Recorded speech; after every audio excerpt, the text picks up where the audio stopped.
Hello everyone, कैसे हैं आप सब। स्वागत है आपका एक नई वीडियो के साथ। आज के हमारे वीडियो के अंदर हम करेंगे code of ethics in finance, business ethics and corporate governance unit 4 के मेरे नोट्स। जो हमारी पिछली वीडियो थी उसके अंदर हमने क्या था, बिजनेस एथिक्स इन फाइनेंस का मतलब क्या होता है, उसके प्रिंसिपल्स क्या होते हैं, उसके अंदर क्या क्या चीज़ें आती हैं, वो चीज़ें हमने पिछले वीडियो के अंदर कवर की थी। अगर आपने वो वीडियो नहीं देखी है तो उसका जो लिंक है वो डिस्क्रिप्शन के अंदर है। आप लोग प्लीज़ पहले उस वीडियो को जाके चेक करें, आपको पहले पता चले कि बिजनेस एथिक्स इन फाइनेंस का मतलब क्या होता है। उसके बाद हम आज के वीडियो को स्टार्ट करते हैं, कोड ऑफ एथिक्स। वीडियो को शुरू करने से पहले अगर आप लोगों ने अभी तक चैनल को सब्सक्राइब नहीं किया है या फिर आप चैनल पे नए हैं तो प्लीज़ चैनल को जाकर सब्सक्राइब करें, बेल आइकन प्रेस करें ताकि जो सबसे पहले अपडेट है वो आप लोगों के पास आए। तो हम स्टार्ट करते हैं code of ethics. The code of ethics in finance is as follows: upholding honesty and transparency in all financial dealings and providing accurate information to clients and shareholders। देखो, एथिक्स इन फाइनेंस का मतलब क्या होगा, code of ethics, या फिर आपने बहुत बार सुना होगा code of conduct. Code of conduct या फिर code of ethics in finance का मतलब सेम ही होता है, सिमिलर सा ही होता है। इसके अंदर क्या बोला गया है कि आपकी क्या कंडक्ट्स होंगे, मतलब आपको की रिस्पॉन्सिबिलिटीज़ हम बता सकते हैं कि रिस्पॉन्सिबिलिटी तो ये होता है कि आप करोगे नहीं करोगे, बट आपकी रिस्पॉन्सिबिलिटी है। बट कोड ऑफ कंडक्ट का मतलब क्या है कि आपको ये चीज़ करनी ही पड़ेगी किसी भी हाल में।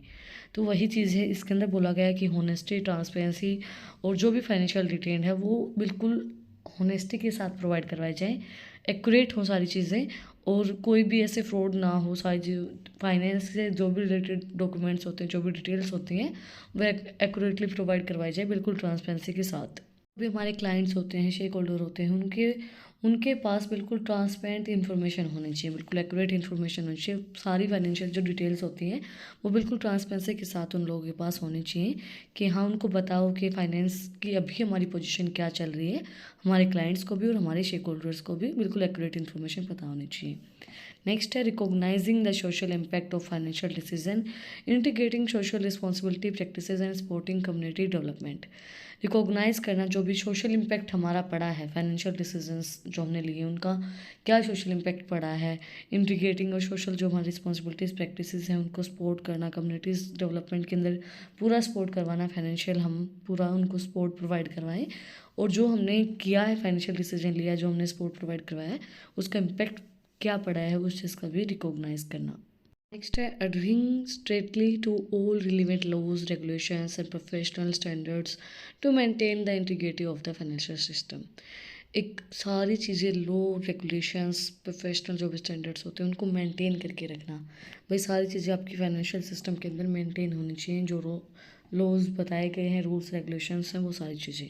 नेक्स्ट है safeguarding client information and upholding data protection practices to ensure practices and security. जो फाइनेंशियल एथिक्स हमारे होते हैं, कोड ऑफ कंडक्ट, उसके अंदर क्या होगा, सारी सेफ गार्ड प्रोवाइड करवाता है क्लाइंट्स को कि जो आपको इन्फॉर्मेशन प्रोवाइड करवाई गई है वो सारी सेफ़ है, जो सही इन्फॉर्मेशन आपको प्रोवाइड करवाई गई है। और सारे डाटा को प्रोटेक्ट करना कि आपका जो भी डाटा है, आपने जो भी डाटा दिया है वो बिल्कुल सिक्योर है और प्राइवेसी के साथ है। कोई भी क्लाइंट है या शेयर होल्डर है, अगर उनको प्राइवेसी नहीं मिलेगी तो कोई फ़ायदा नहीं है। तो एथिक्स हमें वो प्राइवेसी प्रोवाइड करवाते हैं।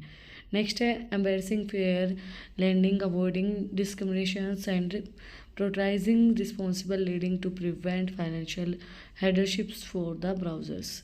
एक फेयर लीडिंग प्रोवाइड करवाते हैं, बिना कोई हर एक चीज़ को अवॉइड करके, जो भी डिस्क्रिमिनेशंस होती हैं, रिस्पॉन्सिबिलिटीज़ होती हैं जो प्रिवेंट करती हैं फाइनेंशियल हेडरशिप को, वो चीज़ हमें बिल्कुल फेयर तरीके से प्रोवाइड करवाता है बिजनेस एथिक्स या फिर एथिक्स इन फाइनेंस। नेक्स्ट है establishing mechanisms to protect individual reporting and ethical behaviour. कोई भी अनएथिकल बिहेवियर, मतलब मिस बिहेवियर हम उसको लगा सकते हैं, अगर कोई ऐसा करता है तो उसके लिए हमें प्रोटेक्शन प्रोवाइड करवाता है कि आपके साथ कोई भी मिस बिहेवियर नहीं होगा। एक ऐसा मैकेनिज्म एस्टेब्लिश करता है कि आपको बिल्कुल प्रोटेक्ट करता है कि आपके पास कोई भी अनएथिकल बिहेवियर आपके साथ नहीं होगा। नेक्स्ट है prohibiting the use of non public information for personal gain और the benefit of others, upholding fair and transparent trading practices to maintain market integrity.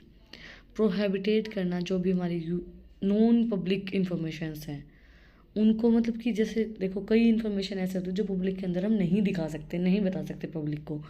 तो उस चीज़ को मतलब ऐसा नहीं है कि पब्लिक के पास दिखाए कि use of non public information for personal gain और बेनिफिट ऑफ अदर्स।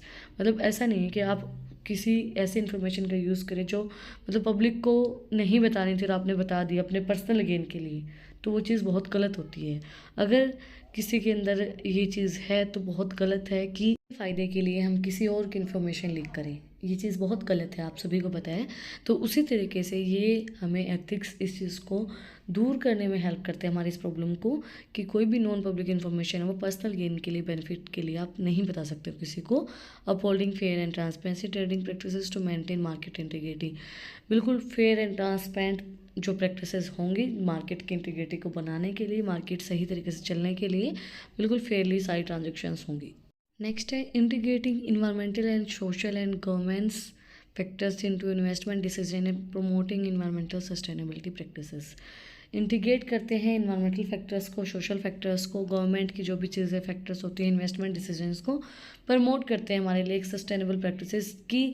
आपको पूरी सेफ्टी है, आपको इन्वायरमेंट फ्रेंडली मिलेगा, सोशल फैक्टर्स पूरे आपके फुलफिल किए जाएंगे, गवर्नमेंट को भी टैक्स वगैरह जो भी चीज़ें देनी है ट्रांसपेरेंसी शो की जाएगी बिल्कुल। और प्रमोट करता है कि इन्वायरमेंटल जो है वो आपका सस्टेनेबल प्रैक्टिसेस के अंदर रहे, सस्टेनेबल रहे। लास्टली हमारा embracing diversity and inclusion within the organisation and promoting an environment that values different perspective and background. देखो एक ऐसी डाइवर्सिटी, एक ऐसा इंक्लूजन हमें प्रोवाइड करवाता है जिससे हमें हमारा इन्वायरमेंट जो है वो प्रोटेक्ट रहे। एक ऐसा पर्सपेक्टिव रहे, ऐसा बैकग्राउंड हमें प्रोवाइड करवाता है एथिक्स। हमें देखो एथिक्स हो गए, एथिक्स इन फाइनेंस मतलब एक ऐसी ट्रांसपेरेंसी, ऐसा बैकग्राउंड हमें शो करता है जिसके थ्रू आप अपने आप को, आपके ऑर्गेनाइजेशन को प्रोटेक्टेड फील करते हो कि हाँ हमारी ऑर्गेनाइजेशन जो प्रोटेक्टेड है, बिल्कुल सारी चीज़ें होनेस्टी के साथ चल रही हैं, बिल्कुल ट्रांसपेरेंसी है, इन्वायरमेंट आपका फ्रेंडली है। तो एक ऐसी डाइवर्सिटी आपको दिखाता है, एक ऐसा बैकग्राउंड आपको प्रोवाइड करवाता है, बिल्कुल अच्छा जो बैकग्राउंड हमें बोलते हैं ना, एक पर्सपेक्टिव, एक बैकग्राउंड आपका इस तरीके से बना देता है कि हाँ आप लोग वहाँ पे बिल्कुल सेफ फील करते हो, सारी चीज़ें जो हैं वो रूल्स रेगुलेशंस के अकॉर्डिंगली चलती रहती हैं। इसी के साथ आज का जो हमारा वीडियो है वो कंप्लीट हो गया है। कोड ऑफ कंडक्ट्स हमारे जो है एथिक्स से रिलेटेड, फाइनेंस से related code of ethics in finance वो कंप्लीट हो गए हैं। अगर आपको आज की वीडियो पसंद आई तो आप लोग को पता ही क्या करना है, कमेंट सेक्शन में मुझे बताना है कि आपको वीडियो कैसी लगी। कोई भी डाउट है तो वो भी आप लोग कमेंट सेक्शन में मुझसे पूछ सकते हैं। और अगर आपको इन टॉपिक्स की PDF चाहिए तो टेलीग्राम चैनल का लिंक भी डिस्क्रिप्शन में है, वहाँ पर जाके आप मुझे सब्सक्राइब कर सकते हैं। और भी इंटरेस्टिंग रील्स को देखने के लिए इंस्टाग्राम चैनल का लिंक भी डिस्क्रिप्शन में है, वहाँ पर आप जाके मुझे फॉलो करें। वहाँ पे आपको बहुत इंटरेस्टिंग लड्डू गोपाल जी की भी जो हमारे घर में है और भी बहुत सी इंटरेस्टिंग रील्स देखने को मिलती हैं। फिर मिलते हैं एक नए वीडियो के साथ, एक नए टॉपिक के साथ। Like share and subscribe. Thank you for watching my video.